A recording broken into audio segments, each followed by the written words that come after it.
Hey everyone, welcome to another episode of SellerSpeak. SellerSpeak is a monthly podcast where we speak to real life sellers who have now moved on in their journey and learned from their real life stories.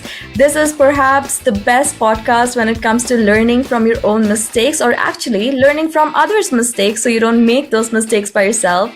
Today we are talking about fulfillment centers, and we have Blair Forrest from Amz Prep, who had his own Amazon FBA business and has moved on to Amz Prep. So we are going to be talking to him and looking into what goes on in fulfillment in his centers, and is Amz Prep truly the best out there? So let's take a look into that.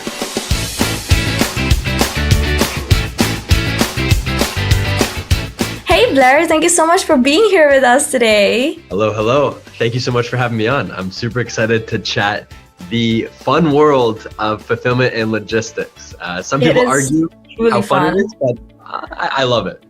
No, I'm sure, because I was going through your websites. A lot of customers already know you from SellerApp. So, I'm really pumped up to having you here and talking about the wondrous world of fulfillment centers. So it is going to be really fun. So as you are, or you were, an Amazon FBA seller, so let's start with that. Let's talk about your Amazon FBA journey. What did you do on Amazon, and what made you move to Amz Prep? Absolutely. And your guys' sellers, especially anyone on SellerApp, are the absolute best. So a lot of the ones that we're working with are phenomenal, and they have raving comments. So I'm super glad. There's a ton of synergies here.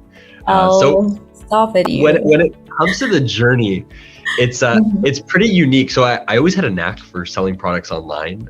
So when I was back in high school, even before that, I was doing the whole garage sale flips way before it was a cool thing to go to garage sales and the whole reselling model. So when I was 12, 13 years old, I'd go to garage sales and then I was just buying and then flipping it. And at the time, so here in Canada, we had a couple different reseller marketplaces called Kijiji, Craigslist. I don't know what's in the US and internationally, but Facebook Marketplace was sort of a thing at the time, but it wasn't like how it is now, where it's a lot more formal. And so I used to do that all the time, where I'd just go and I would flip it. And then eBay came around. So then my garage selling got a little bit more digital. So then I would go onto eBay, and this was probably 8-9 years ago now. So I'd find products for a few dollars and then flip them. Pure entrepreneurial heart, at least. So when I went into university, that's when I ended up learning about Amazon in my first year. And I already was doing a similar model. So this was probably 2014, 2015. I was doing a similar model with eBay, where I would source internationally. And I had a couple different brands, but my biggest was a private label baby company. So we had a bunch of baby products. Of course, the young gentleman having a baby company was probably the most left park thing that you can imagine, but that's a whole other part of the conversation.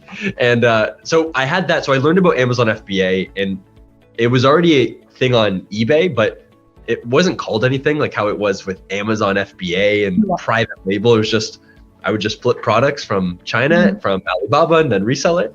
So Amazon FBA was almost a complete unlock. So I was only selling on Amazon.com. For context, so I'm here in Toronto, Canada, Great White North. So I was flipping the product. So I would send it from China. I would use a third-party fulfillment center in the US at the time. So I'd send all my products there to a prep center. They would do the preparation and then ship it off. I then expanded to Canada, but there was no warehouses to send my products to. So you could either there wasn't Amazon prep centers or Amazon fulfillment. It wasn't a thing at the time.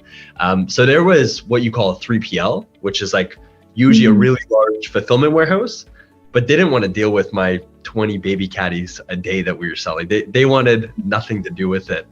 So what we ended up doing, right, was that, so I would send it to my university dorm, and I would do the preparation in my university dorm. Oh, wow. And envision a first year business student with a bunch of baby products and all of his friends. It was the joke of the entire university dorm. But very quickly, the university didn't take a favor to it. They didn't love the idea of us. I was about to ask about that. Yeah, I mean, yeah. So it didn't make a lot of sense. No, they didn't like it, obviously, and it made a lot of sense. We were just shipping like pallets to the university dorm. So instead, I got a really small warehouse in Kitchener. It's everyone's probably international here, but it was just a city just outside Toronto, around an hour away. And I don't want to say warehouse. I think that almost does it not enough justice. It was a hole in the wall, Ria, to be honest, right? It was probably like the size of a very small bedroom. Oh no. But it worked. But it did the job. Yeah. Exactly. So I used that for a bit, and it was only to prepare my own products. So I'd send all my baby products there. It was a little storage facility. And I was pretty active in like the Facebook groups because those were kind of just blowing up at the time. Right. And I had friends that were shipping their products to their garage. And their wife was getting mad at them, or they were trying to send it directly to Amazon and were having a bunch of nightmares. So I had all these reach outs going like, hey, like, can you just prepare our products? And I was like, okay. I was like, maybe there's something here. And one thing led to another. We started to take on some businesses, and one warehouse grew to a second warehouse. So we moved from this small 300 square foot warehouse size of a bedroom to 1,000 square feet. So that's maybe like a small classroom, basically. At the time, that felt like a million square feet. And it looked like 1,000 football fields with how I thought it felt. But it was small. So we could only do so many shipments, and it was still just me, myself, and I preparing all these shipments.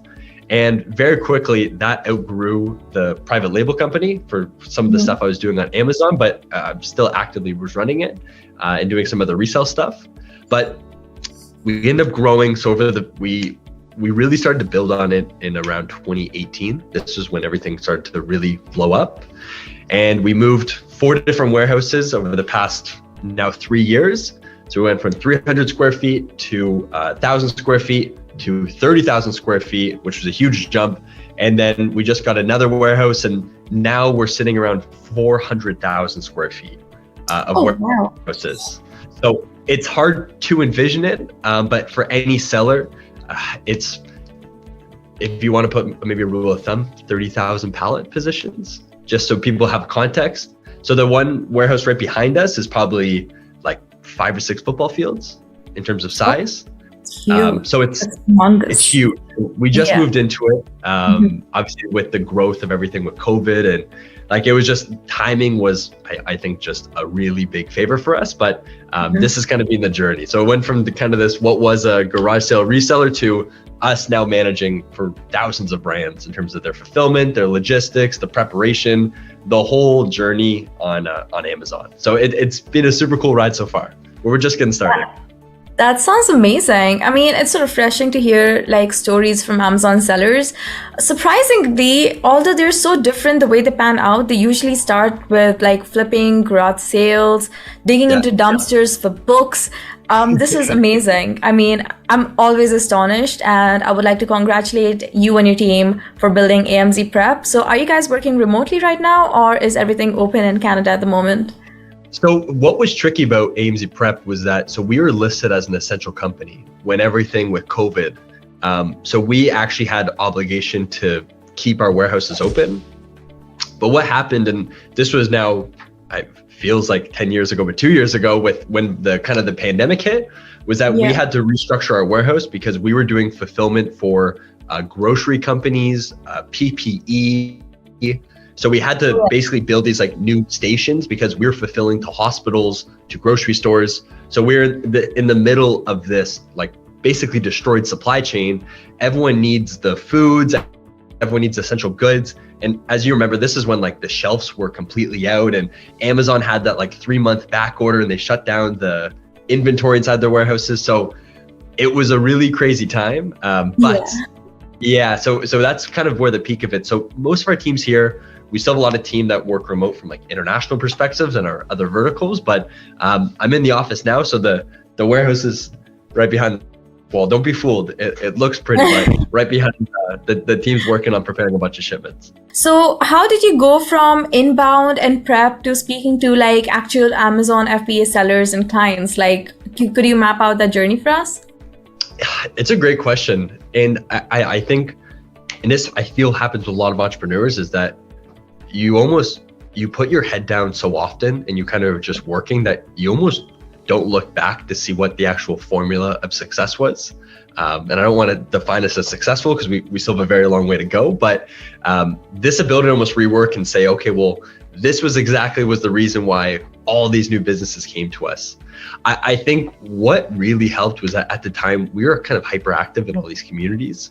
So like the Facebook groups was just a place where we were just actively trying to help a lot of sellers and a lot of brands. And I think timing was everything. So our ability to make sure that at the time there really wasn't any solutions. And if they were kind of very, very broken in terms of the entire like fulfillment space. There wasn't anyone really trying to disrupt it. So I think those two things really fell into our arms. And then of course, a lot of like our marketing and SEO initiatives just came down to a lot of people searching us up on Google, a lot of people referring us. And then of course, the word of mouth, I think was probably the biggest echo effect. We had kind of a thing internally of, if we build our kind of core 100 customers, and 100 customers that will live, breathe, and die by Amz Prep, that echo effect or ripple effect will allow us to expand at a much faster pace. So if you focus on that 100, and this goes for sellers, this goes for anyone growing a company, like if you can hyper focus and get 100, even if you can get 10, that will probably echo to 100, but we wanted our 100 to echo to 10,000. And when you have these kind of like diehard loyalists, they're the ones that someone asks for something in a Facebook group, they're saying, hey, these are the ones. If there's random conversation, like they're actively, and these are the kind of the difference of like the loyalists. And of course, SellerSpeak and with SellerApp, there's very similar ones too. But I think that allowed us to now not just be a part of like the Amazon space, but we work with almost every major aggregator. And a lot of like the top 100.com sellers, we do some of their US, but a lot of their Canadian fulfillment because there's not too many solutions. And so we went from helping all these small arbitrage businesses and private label sellers that are just getting started, which we'd love to working with the biggest brands and companies on earth. So it's super cool to see it because now this kind of ripple effect has caused us this almost like unplanned strategy of growth, which is a natural effect, which is super interesting. No, I can imagine customer loyalty is very important to a business. And I think with customer loyalty comes consistent growth in a business as well, which you mentioned as well, like a ripple effect. So that was very well put.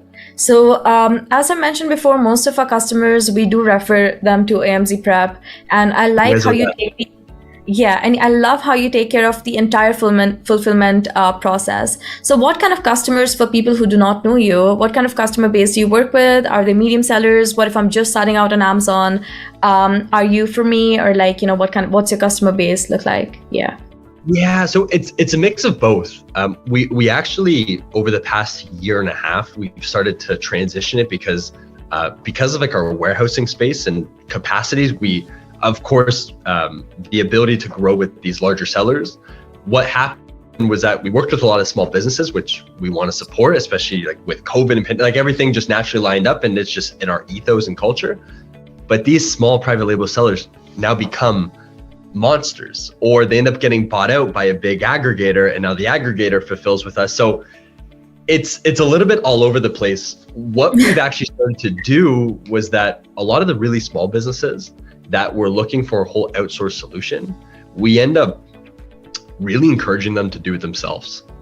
And it's kind of it's probably not a popular opinion, but the reason that we do that, especially for, let's say, a seller that does less than 200-300 units a month, or that brand new seller just getting started, when they just outsource their fulfillment entirely, or the logistics, which of course in the Amazon FBA space is kind of the popular approach to do, is that it allows you to really understand the product and understand the process. And this doesn't mean that you need to become a fulfillment center, but this does mean that send your first shipment to your house, see how the product looks, figure out the labeling process, figure out how to get a box from China to your garage if you need to for a day or two, how to label the package and how the process works. And what we've seen this do is that when they end up approaching, whether it's a fulfillment partner, logistics, even like an agency, they have so much more aptitude. So they can understand and communicate to a vendor very much easily. And we've seen this be a huge gap, because then we'll have a brand new seller and they say, well, there's 1,000 units. It probably only takes 2 seconds to label. Because if I go like this, I go, well, no, it's, and they don't, because they've never had to do it, there's like a huge gap in terms of that knowledge piece. And a lot of sellers usually deprioritize their fulfillment because they want to focus on the listings, the advertising, and I know we're going to get into that afterwards of like the cause and effect of that, but usually the fulfillment, logistics, shipping is like the last thing that they want to worry about. So we've been encouraging sellers that if they're doing less than 300 units a month, even with us, and we work with a lot of the bigger companies, but we help a lot of the smaller businesses too, is that do it yourself before you go to anyone. It's just going to allow you to very effortlessly sleep at night, knowing that you know as much as the fulfillment center knows, right? Or at least be able to communicate on a one-to-one basis, if that makes sense. It completely makes sense. I think that's a very sound advice too. Like that's a very smart model. And I mean, I don't really have any more questions regarding that because it's so foolproof. So I think that's a really good way to go about it. So for those who don't know like what fulfillment centers are, how are you different from Amazon FBA fulfillment centers, and why should people opt for you? Because when you choose Amazon FBA fulfillment center, you do have higher chances of winning the buy box.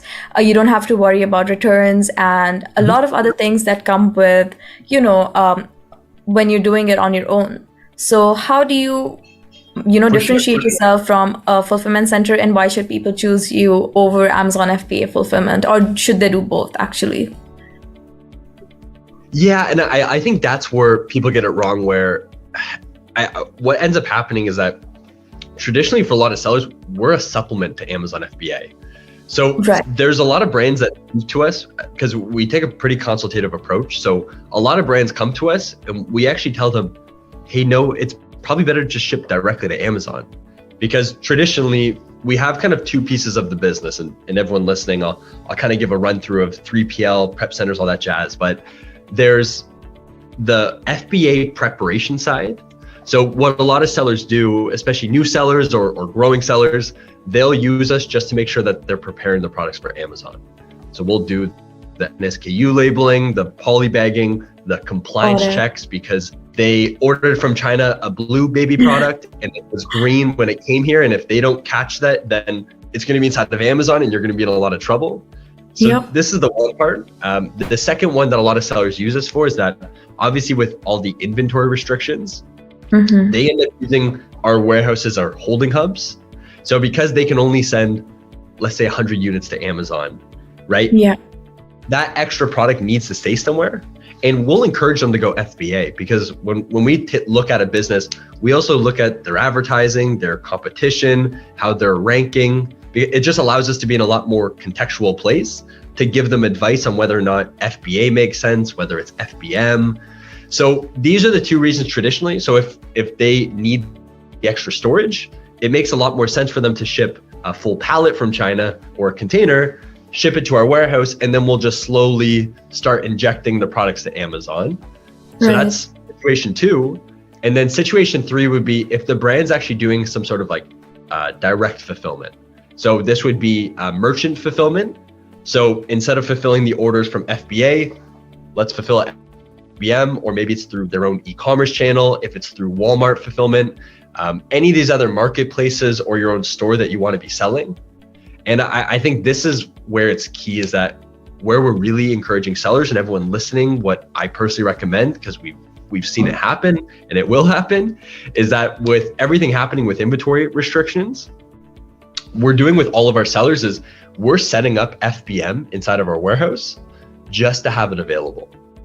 So we're still prioritizing FBA. So if FBA is available, we're going to send it to FBA 150%, because conversion from a buy box, 9 times out of 10, FBA makes sense unless there's other filters which we can go into.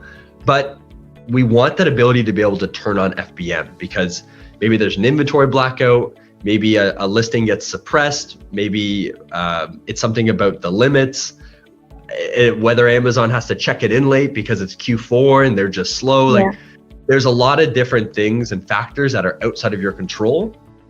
And what you don't want to do is wait until October.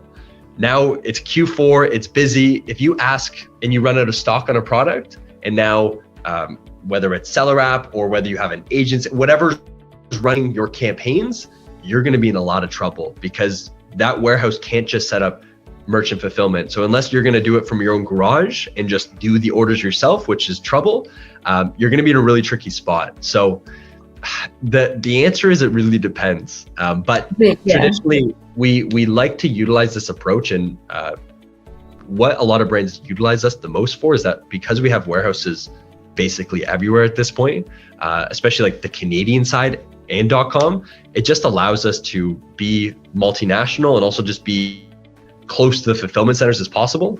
But at the end of the day, what I think, not to go too far into the tangent, what I think the one other thing that is super valuable for the sellers to hear is just making sure they clarify between a 3PL and a prep center. So you'll hear kind of these words thrown around in the Amazon space or the Facebook groups or wherever you're listening to your education. And there's a lot of companies that are prep centers. So an Amazon prep center, and they can be the same thing, but usually they're not. An Amazon prep center, this is usually like a mom and pop warehouse for the most part. So they're usually smaller. Maybe they have a really small location in South Connecticut, and that's just their forte. They usually don't have complex software. They're usually using Google Sheets. Maybe they just use email. It's scrappy, but the benefit is that you have hyper communication, because usually you can talk to the owner, the founder. So hyper communication, so you can trust them because it's a local location. It's hyper quick, so they're gonna be able to do orders. If you just have like in and out shipments, they can do it really quickly. Some of the cons is that it's not scalable. So if you grow, there might be a chance that they can't grow with you. If you want to do like e-com fulfillment, so Shopify, Amazon FBA, they usually can't do those. They only do in and out projects. So 100 baby caddies in, and then they'll send it all to Amazon FBA. And that's an Amazon prep center. So there's pros and cons. And they're usually really close to location. So we know beforehand, a lot of the aggregators, they'd work with they'd almost have like a Starbucks approach to warehousing. So they have a prep center in every state. So you have to be super close to every Amazon FBA center, which is a nightmare. But then you look at 3PLs. 3PLs are usually larger. They usually have really complex software. So they have inventory management. They have an entire team. It's usually a bit more structured in terms of like customer support. There's more compliances. Traditionally can be a little bit more expensive because there's actual like inbounding costs, storage, all these other fees. But the benefits is obviously like inventory availability, software, e-commerce, capacity to grow. So it's super case by case. Where Amz Prep is we've almost like redefined this term, and what we're pushing, it's called like a 3PL, which is like an Amazon focused 3PL, because 3PLs usually don't know enough about Amazon, but they have the capacity to scale. An Amazon prep center knows everything about Amazon, but they don't have the growth ability. So we try to put ourselves in the middle where all of our team on the warehouse floor know Seller Central. So they log into Seller Central, they process orders there, but there's enough capacity that if an aggregator comes in and wants to send 10,000 pallets, like we're able to do so. But I think that differentiation is super valuable, because if you're a new seller, maybe prep center makes a lot more sense, and that's what you can Google on Amazon to search, versus if you're looking for a global fulfillment hub for your e-commerce, and maybe you sell to Walmart and Shopify and Amazon, then you probably need a 3PL. And these are two very different things, and there'll be very different communications, and you have to look at your business and say which one really makes sense today, tomorrow, and then 2 to 3 years from now, because it will change. No, I think Amz Prep definitely is in a very sweet spot. And if I were an Amazon seller, I would definitely choose you over 3PL or, like mom and pop shops, mainly because, that's how many shipments I have right now. And it just makes sense for me to have both done in the same place. So plus, if I want to expand my business or add more ASINs to my listing, I know that you have the capacity to do so. So, just makes more sense. The good thing is like it so many factors. So we get so many amazing companies and sellers that we speak to on a daily basis. a lot of them we don't take on. We recommend them to a small prep center in California, right? Or a global fulfillment hub that has international waters like Europe, and we're working on all those things, but maybe we just don't have the right fit for them. So there's a lot of scenarios where Amz Prep might be the great fit, but we also look at this and say, hey, like it might not make sense for you, or maybe the costing of your product, because you're a new seller and your advertising is going to be too expensive. And because we look at the entire overview, we're just going to say, hey, like work with this small prep center, or we'll introduce you to a couple partners. We'll give you guidance on which one makes sense. And then in 6 months, maybe now it makes sense to jump into the waters with us, because we want it to be cost effective. And for some sellers, it might not make sense, but Right. every brand is different depending on where they are in their journey. And I think it's just making sure that as a seller, do your diligence, speak to different companies, get their feedback. And depending on where you are and how comfortable you are and how knowledgeable you are, you might need different solutions. Maybe you like your friend in Colorado who can do 100 shipments a day really quickly, which is amazing. There's trust, there's value, the pricing makes sense. So just look at different options, speak to different people so that you can get a really good pulse. You just don't want to pick the wrong partner, because it can be detrimental for your business. It can create the stockouts, the advertising issues. Like it can be the biggest detriment to your entire company, and people look at it as an afterthought, which is a very scary thing. No, I have literally seen that happen, especially in Q4, where some of our sellers, we do like as SellerApp, we do let them know that, hey, we're expecting, like, this is the forecast, we're expecting these many orders, make sure these many shipments are ready to go at any given point of time. But some do go out of stock, mainly because of the COVID issues that happened. And then, of course, once you go out of stock, you lose your ranking in just a couple of days. You lose the buy box, and there's so much more aftermath that comes with it. So when we're talking about inventory, you already covered a little bit of that. But if we want to jump in depth, how does one, take care of their inventory so they do not go out of stock? And even if they do go out of stock, how do we manage that from there? So I was on a session a couple of days ago, and we actually do with our team. So we do a bunch of training to Amazon. So we are doing a presentation with Amazon's domestic team yesterday and Amazon ads team about IPI limits, inventory inbound strategy, how to improve your base turnover, a lot of real technical stuff that it's not the sexiest conversation. So we definitely don't need to go that deep. But what we notice with a lot of the best sellers, the sellers that make it from $1 million to that next benchmark, which is, let's say, $10 million, it usually comes down to operations. And this usually means, in the gap that when we speak to sellers, is that no one's actually looking over their inventory.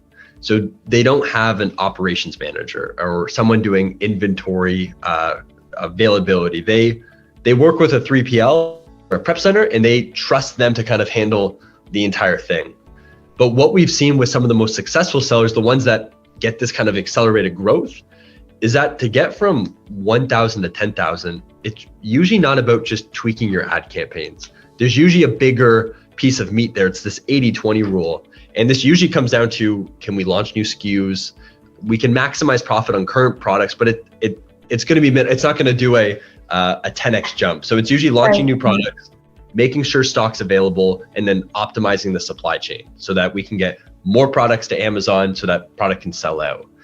So we recommend a lot of things. I think one is that someone needs to be dedicated on your team to look at inventory.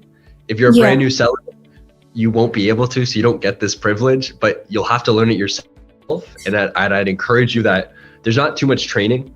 We try to do as much. We've built a lot of education around it, but it's not a fun topic. It's almost like the way that we explain it. It's like eating your vegetables, right? No one. That's the way to put it. Yeah. It's just kind of it's an afterthought for all of these sellers. So that's the one thing we recommend of a lot of sellers that we've seen work.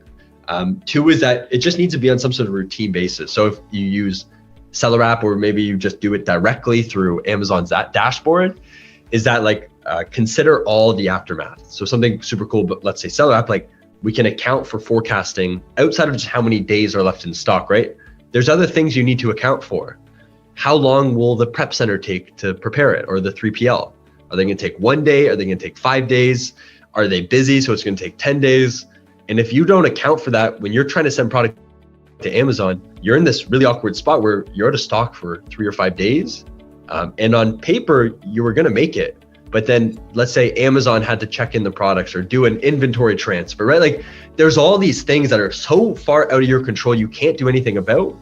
What you can control is how quickly you can send it to Amazon for the most part. So it's just making sure that don't just look at one number and say, okay, I'm selling 30 units. This means 1 unit a day. So by the 5 days left, I'm going to send more product because it might be too late. So we recommend just taking a more holistic approach. I think the other thing to make benefit of, and I think this is for businesses that are getting to that next level, that maybe they use a marketing agency, maybe they have someone in-house, is that we usually see there's a marketing agency on the left or an Amazon agency, and then they have their fulfillment partner on the right. They usually don't always have one partner, for example, but with this, the advertising agency wants to run all of these new campaigns. They want to launch new products. Maybe there's a Prime Day program or a Mother's Day special, and that information does not talk to their warehousing partner.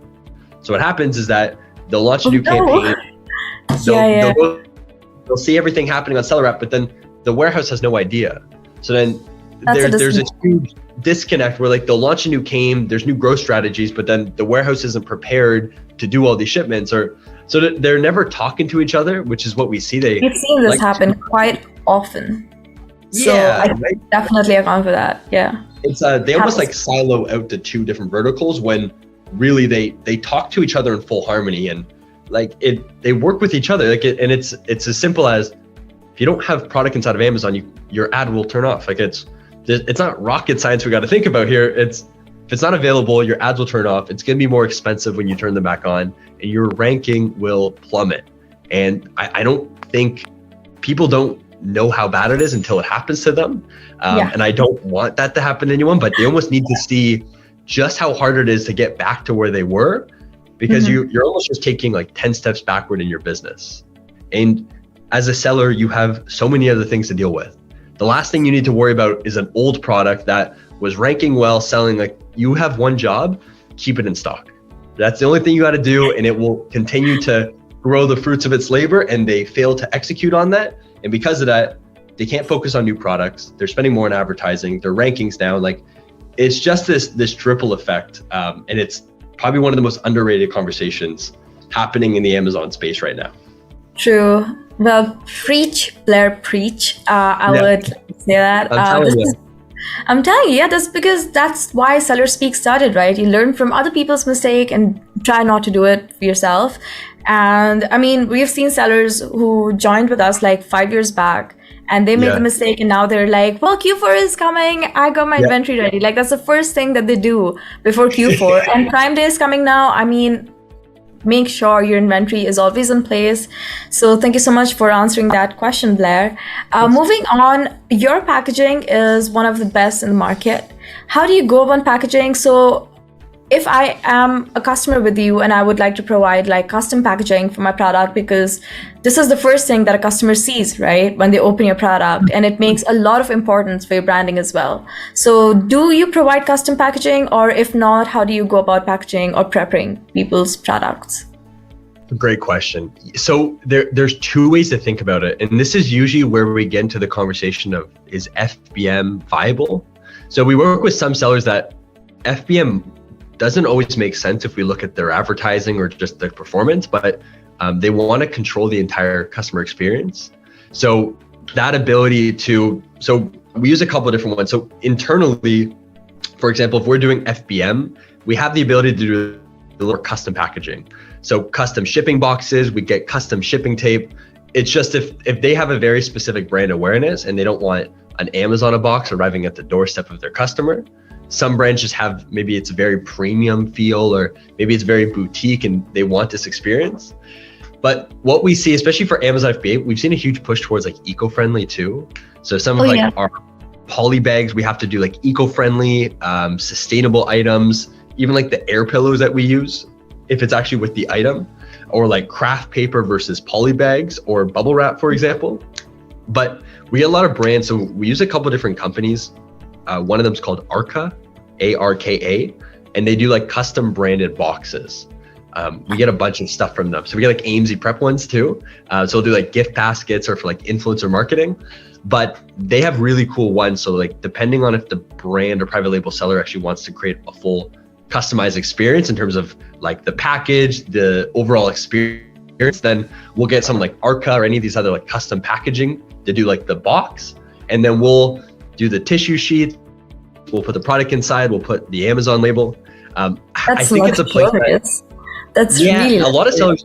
Yeah, we don't see it too often, to be honest. Like I think it's a place that a lot of sellers aren't focusing on, which I think is a really cool opportunity. Is that this whole like package experience? Like at first glance, and if you're a reseller, then it may not be a priority. But for a private label brand that wants to build this overall brand awareness, and ideally maybe even take them off Amazon to your Shopify store or trying to get into retail shops, the second that they open it, it's like meeting someone for the first time. Like that first 15 seconds is so critical. And if they, and it's okay. Like if they open a box and just see an iPhone with a label or just a sticker with a little bit of bubble wrap, it's not bad. Is it gonna do what you want it to, which is this, like, you want your customers to feel a specific thing. That's why you do your photos like this. That's why you do the colors on your product. Like that's why you spend hundreds of hours like manufacturing and building this beautiful dream of what your private label brand will look like. But then the customer opens it and it's not because the product's not great. It's just the sub-satisfaction of another Amazon box arriving. So how do you differentiate yourself? One of the things I've seen a lot of sellers do is when they're launching a new private label product, they'll order from the top 10 sellers. They'll order one of their products and they'll see what that branding experience looks like when it arrives. That's smart. For example, if it was for baby pacifiers, for example, I talk about the baby stuff because I would find the top 10 competitors, the ones that have raving reviews. I go through, I'd order every single one. I want to see if they're doing anything because it's a place that people usually don't look at that as a competitive advantage. They look at your listings or SEO, or they look at very one-dimensional layers to see whether or not, oh, can I do anything better? But take a look at the experience. If you can triple down and cause this beautiful experience where they open this box and I picture a beautiful blue box with tissue paper, a handwritten thank you note. These are all things that can really go the next level and cause this almost like ripple effect, which is exactly what you're going for. So it's something I highly recommend. And I've even seen handwritten thank you cards. We've even written some before for a couple sellers. Like our team will do it, or like they'll write it and then we'll print out like a little slip and then we'll put it inside the box. It doesn't do the same when it's printed, but there's tons of these companies that are still doing handwritten cards for hundreds of orders a day. So like we can be lazy about it. That's fine. It still will allow you to grow, but these smaller things can make all the difference for someone who's growing an Amazon brand versus a global brand. It's a much different strategy. Yeah. Plus, when we have already spoken about customer loyalty, I think this part plays a very important role in building customer loyalty as well. And I have seen like an increase of, Etsy orders recently.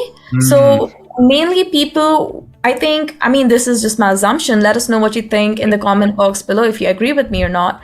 But a lot of people are starting to place orders not from Amazon, but to direct shop orders or like small business owners because they like the experience of it. They like the personalization of it. Every time you place an order, you get a thank you note from the seller. When the order arrives, you get like small goodies along with the orders and it's beautifully packaged.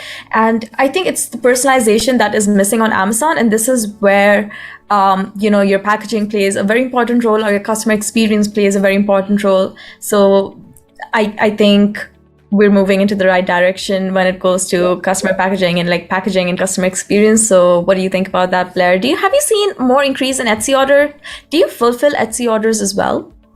Yeah, we have a couple of sellers doing it. I think what the people, what they're loving about the Etsy, one, obviously there's probably like a local feel to it. Yeah. And some of that you might be able to portray through your Amazon images or your EBC or your video to try to almost get that localization feeling. But a lot of the reason we've seen businesses buy from Etsy is that they also have like a story behind the founder or whoever's running it. So there's more of this like emotional attachment. So we're seeing the exact same thing. But I think what would be super cool to actually look at, and I don't have the data, is if we did do handwritten notes or we did a really customized box. I'm super curious on like what the LTV, like the lifetime value of that customer, like I'd love to run an experiment. Maybe it's something I love geeking out with this stuff. But if we ran it for, let's say, 60 days with all new custom boxes, I'm really curious, because of course me and you probably have our assumptions that lifetime value is going to increase substantially because they're a loyal list. But I'd be super curious to actually get like a number behind that, because it's brand at the end of the day. It's what, if you're selling your business, which is always the goal, like this is what the aggregators want to see, and we work with them so we get a good pulse of it. Or it's just to be able to build that loyal base.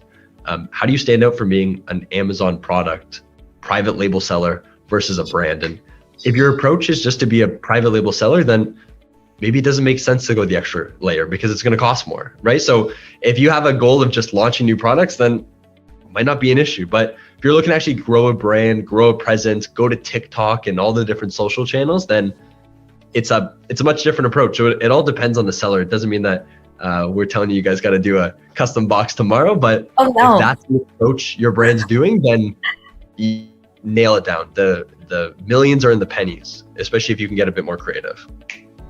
That was a really nice statement. I'm going to use it on my posts. Yeah. So moving on to the last question. I do not like this part because, the session is ending. But the last question is the process of labeling. It is very important to have your labeling done right, so everything goes smoothly in the Amazon side, and you don't want any error messages show up in the Amazon warehousing. So do you provide labels, or do you purchase labels separately and then place them on the products? I just want to understand how the labeling process works. Yeah, so there's two scenarios. So if it's a brand new seller, what we've seen work, if they're going to do it themselves and get scrappy, is that you can get a zebra printer.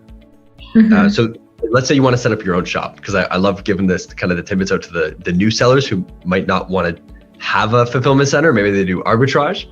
Is that if you can get just like an ink printer, if you can get a zebra printer, so ink printer, probably $50.